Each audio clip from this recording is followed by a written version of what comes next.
Her first word on Earth was my name, and no one understood why. The silver ship crashed into the wheat fields outside Lincoln, Nebraska on a Tuesday morning, when the world still believed it was alone in the universe. Kate Morrison was feeding chickens behind her farmhouse when the sky split open with thunder and metal. She ran toward the smoking crater before her mind could catch up with her legs. The ship lay twisted in the earth like a broken egg, its hull gleaming despite the damage. Steam rose from cracks in its surface, and strange blue lights flickered beneath translucent panels. Kate reached the edge of the crater and peered down. Her heart hammered against her ribs as she spotted movement through a shattered viewport.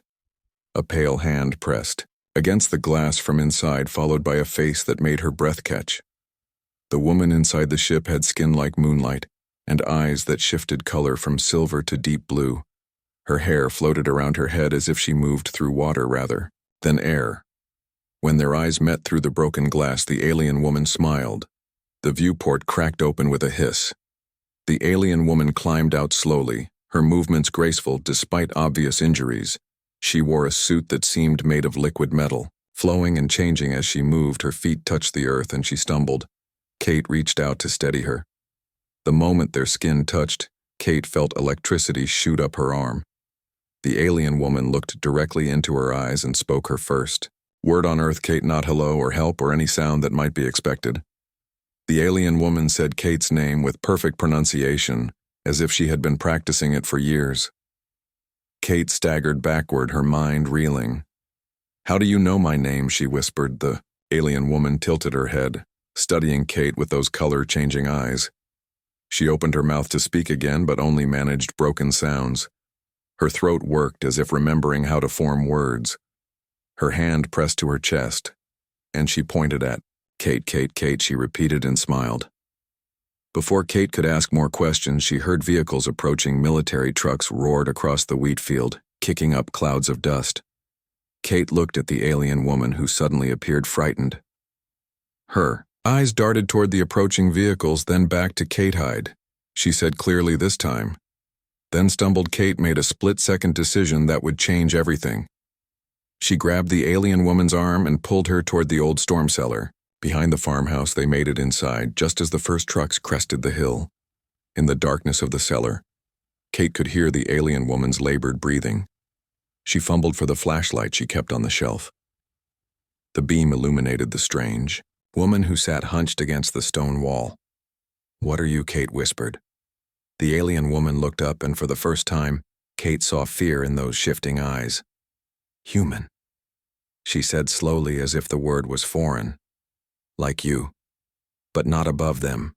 Boots thundered. Across the farmhouse porch, voices shouted orders as soldiers searched the property. Kate held her finger to her lips, and the alien woman nodded, understanding. "My name is Zara," the alien woman whispered. "I come from far stars. My people sent me to find the chosen one." Kate felt her stomach drop. "Chosen one, you," she said simply. "Your name was given to us long ago in the old songs. The one who would help bridge our worlds when the time came." The footsteps moved away from the house, but Kate knew they would be back with more equipment and more questions. She looked at this woman from the stars who somehow knew her name and felt the weight of destiny settling on her shoulders. "Why me?" she asked. Zara reached out and touched Kate's hand again. That same electric feeling shot between them.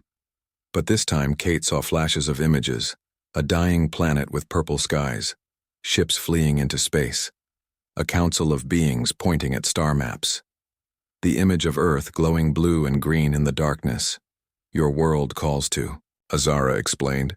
"Your people have something we lost long ago, the ability to heal what was broken, the strength to fight when all seems lost. We call it the human spark." Kate pulled her hand away, the visions fading. "My world is broken too. War, poverty. People hurting each other every day, but you fight," Zara said. "You never give up. Even when everything seems hopeless, humans find a way. This is why the Council chose your world. This is why they sent me to find you." Outside, a helicopter circled low over the farm. The sound of its rotors filled the cellar. Kate knew she had minutes before they found the entrance. They will take me apart to understand me, Zara said, her voice shaking. They will cut and prod and never see that I am alive like them. Kate made another decision that surprised herself. She helped Zara to her feet and led her deeper into the cellar where an old tunnel connected to the creek. My grandfather built this during Prohibition, she explained. We can get to the woods without being seen. They crawled through the narrow tunnel, dirt falling in their hair. The sound of barking dogs grew closer behind them. When they emerged by the creek, Kate could see flashlights sweeping through the trees. This way, she whispered and led Zara along the water. They walked for hours until they reached an abandoned hunting cabin deep in the forest. Kate had discovered it years ago, and sometimes came here when she needed to think. The cabin sat empty and forgotten, covered in vines. Inside, Kate lit an old oil lamp while Zara collapsed into a dusty chair. The alien woman looked pale and tired. Her suit had stopped its liquid shifting and now appeared dull. Gray, I am dying, she said quietly. The crash damaged my life support systems. I have perhaps 2 days. Kate felt panic rise in her chest. Then why did you come? Why risk everything to find me? Because my people are dying too. Zara explained. Our sun grows cold. Our children are born weak and sick. We searched the galaxy for hope and found it in the human spirit. But we needed someone to speak for us, someone pure of heart who could convince your leaders that we come in peace. Kate laughed bitterly. I am nobody, a farm girl who feeds chickens and grows corn. How could I convince world leaders of anything? Zara smiled and touched her chest where a soft blue light pulsed beneath the skin. You have the spark brighter than any human we observed. You show kindness to injured animals. You help neighbors without expecting payment. You see beauty where others see only work. This is why your name was chosen. But if you die in 2 days, Kate said, then you must carry our message anyway. Zara reached into a hidden pocket of her suit and pulled out a small crystal device. This contains everything our people want your world to know. Our history, our science, our peaceful intentions. Kate took the crystal and felt warmth spread through her fingers. Images flashed again. Vast cities among the clouds. Beings of different species working together. Technologies that could heal the sick and feed the hungry. Your people need this knowledge, Zara said, especially now when your world faces so many challenges. Climate change, resource wars, diseases. We have solutions for all of these. But they will never believe me, Kate protested. A farm girl claiming aliens gave her advanced technology.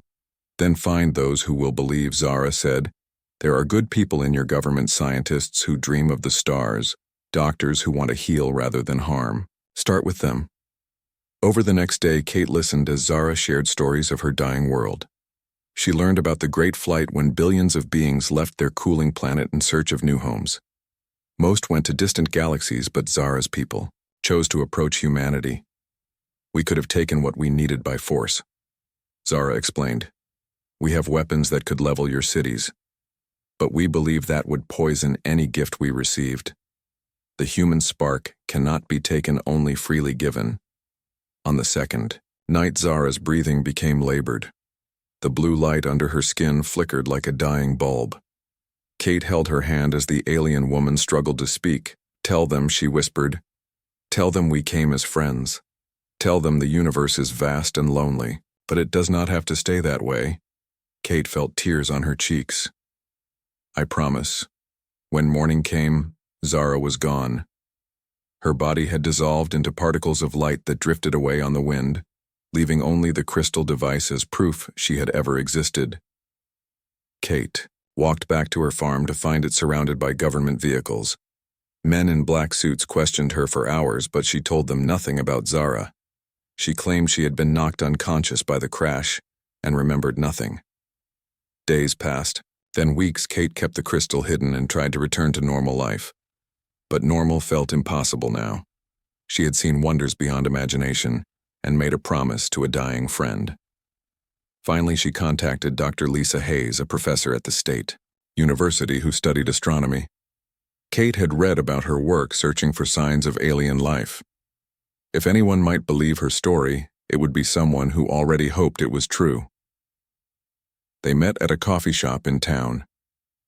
Kate nervously clutched the crystal in her pocket as she told her story. Dr. Hayes listened with growing amazement. When Kate showed her the crystal and shared some of the images it contained, the scientist's eyes filled with tears. "This changes everything," Dr. Hayes whispered. "This could save both our species." Together, they began reaching out to other scientists, government officials who might listen. They shared Zara's message carefully with those who showed genuine interest in peaceful contact, rather than military advantage. It took months, but slowly, a network formed. People who believed in hope rather than fear, in cooperation rather than conquest. They called themselves the Bridge Project, working to prepare humanity for the day when Zara's people would return. Kate never stopped thinking about the alien woman who had known her name. She often wondered how an advanced civilization could have identified one small farm girl among billions.